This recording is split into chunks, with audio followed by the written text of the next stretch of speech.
everyone, and welcome back to Stuck in the Mud with Kirsty. And with these videos, I'm trying to give to you the tools I have learned over the years for my OCD and anxiety healing journey. And I hope this helps you in your recovery too. So today I just wanted to follow on a bit from my last video where I talked a lot about detached mindfulness in metacognitive therapy, and I wanted to kind of be clear on the differences, because this is something I was often confused with when I started out with this therapy was, well, what is the difference between mindfulness, because we hear a lot about that today, and detached mindfulness? Well, mindfulness is about being aware, and detached mindfulness is having that passive awareness that you're almost separate from it. So I like to think those intrusive thoughts, those obsessions, that rumination, that worry, all those anxious thoughts, they're separate from me, and we're just observing them. And that was a real kind of, it was a real breakthrough moment in my recovery, and just being okay with them being there and not getting myself involved in them. It's important to kind of have as least involvement with them as possible. But I just wanted to clarify that difference today between mindfulness and detached mindfulness, because we hear a lot about meditation as well. And these are all brilliant tools, but they focus a lot on the breath. And detached mindfulness is nothing to do with this. It's nothing to do with the breath or shifting your focus, for example, because a lot of mindfulness meditation exercises often talk about shifting your focus. So it's nothing to do with that at all, and it has no similarities to that. But mindfulness is being aware, and detached mindfulness is being aware of your thoughts, and you're separate from it. You're just observing them. You don't have to get involved with them. You don't have to latch on. You don't have to push your thoughts away. You don't have to stop your thoughts. We're just okay with them being there, and it takes a lot of practice. And I talked a lot in my last video about strategies to help you kind of bridge that gap between being aware of the thought and not engaging with it. So these were just examples to kind of help you of what to do in that moment, because it can be quite difficult at first to get to grips with this, because it seems such a simple concept, doesn't it? But it's actually really hard to put into practice. So this really helped me, having these strategies, whether it be watching clouds in the sky pass by as negative thoughts, or being aware of my toddler having a tantrum and it being kind of like the thought, just having a tantrum, trying to get my attention. So yeah, I just wanted to come on today and do a quick video to let you know what to expect from detached mindfulness and how it can really help you.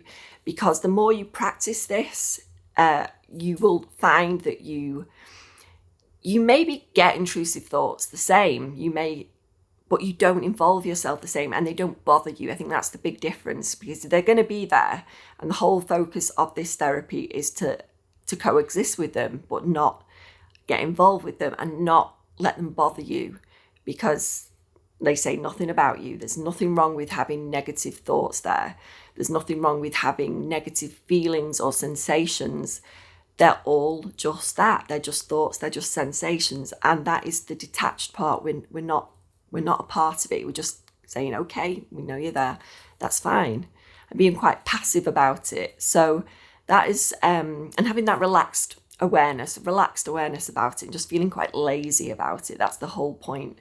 And you're doing it right. If you're trying to push thoughts out and try and get rid of them, it's not going to work, because it's not helpful, and it's not going to help this therapy work, because that isn't the ultimate goal of detached mindfulness.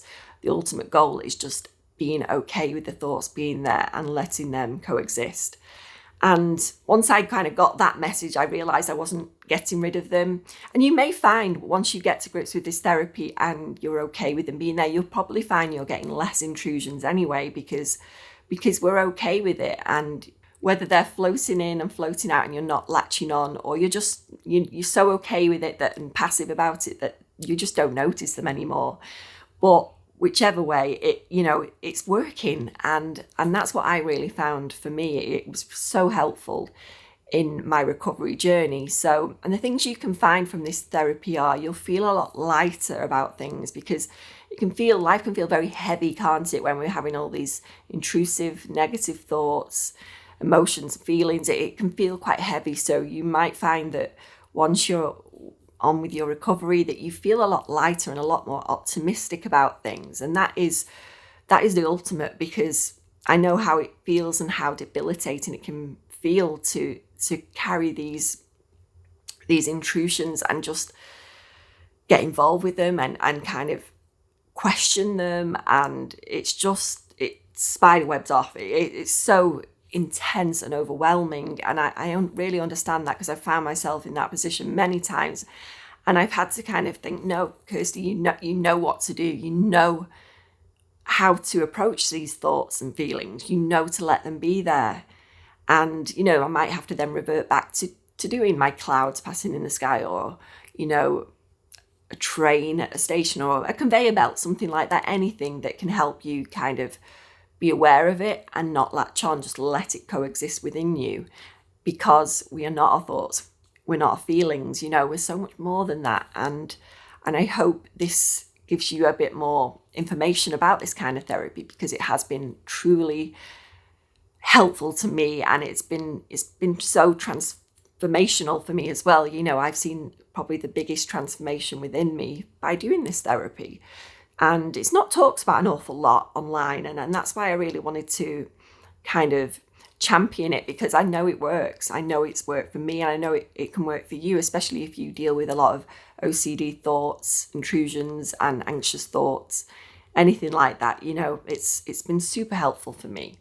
So yeah, I hope it's given you a bit more insight, this, and the fact that it's so different to mindfulness and meditation, because it sounds quite similar when you say detached mindfulness, but it's actually very, very different, because we're not changing anything. We're not transforming the thoughts. We're just letting them be, and letting them be there with us, and stepping back, we're stepping back from the thought, just letting it do its thing and being okay with it. And that is where the big transformation happens for you, because they're not ruling us anymore. The thoughts and feelings, sensations, they're not ruling us. And you're taking your power back from that, because it can feel like they're just running our lives, can't it? With these negative thoughts and emotions and intrusive thoughts, it can really feel it's taking over. But we're taking our power back by using this therapy and going, no, you can be there. It's fine. I know you're there, and you can do whatever you like, but I'm going to move forward to my goals and my values, and I don't have to push you away. You can just coexist within me, and that's absolutely fine, because you're just an intrusive thought, negative thought, doesn't matter. And being really passive, and it's just changing how we relate to these thoughts ultimately, and that is where the big difference is. So I hope this has given you a lot more information, and it makes it a lot clearer with this video, and I hope to talk a lot more about it, because I really am championing this kind of therapy for your OCD anxiety recovery, because I know it works. And I hope it's something you can try if you've never heard of it before.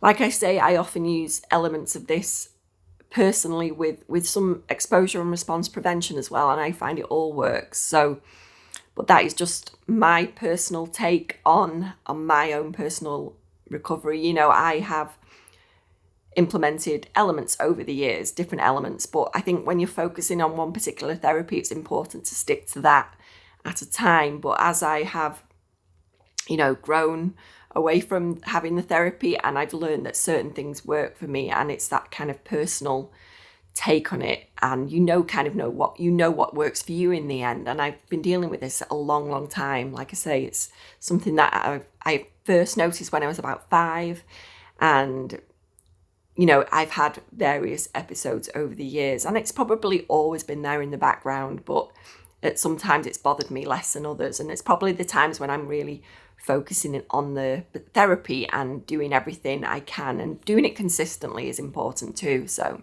try it and let me know how you find it, and I will see you next time, guys. Thank you for watching.